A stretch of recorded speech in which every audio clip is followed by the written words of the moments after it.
एक ही दुआ का बार बार मांगना। एक ही दुआ को बार बार मांगना बंदे की आजिज़ी और मोहताजी की अलामत है। 2 अल्लाह ताला को अपने बंदे की लजाजत और पुकार पसंद है। 3 मुसलसल दुआ मांगने से बंदे का अल्लाह पर यकीन और एतमाद मजबूत होता है। 4 कभी अल्लाह दुआ फ़ौरन कबूल करता है, कभी मुअख्खर करता है और कभी इसके बदले बेहतर चीज़ अता करता है।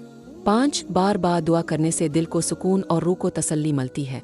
6 दुआ ना सिर्फ मांगने का अमल है बल्कि अल्लाह से ताल्लुक़ जोड़ने का ज़रिया भी है।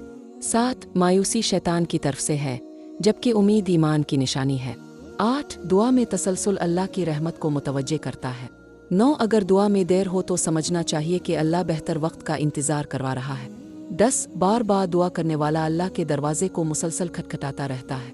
11 हदीस में आया है कि अल्लाह दुआ मांगने वालों से मोहब्बत करता है। 12 दुआ बंदे को तकब्बुर से बचाकर इनकिसारी सिखाती है।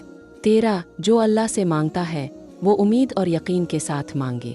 14 दुआ कभी ज़ाय नहीं जाती, आ कबूल होती है, आ मुसीबत टलती है। 15 इसलिए मोमिन को चाहिए कि वो हमेशा अल्लाह से मांगता रहे और उम्मीद ना छोड़े। अल्लाह ताला हमें भी दुआ की लज्जत और इसकी कबूलियत का यकीन अता फरमाए। चैनल को लाइक और सब्सक्राइब करें। अच्छी बात शेयर करना सदका है।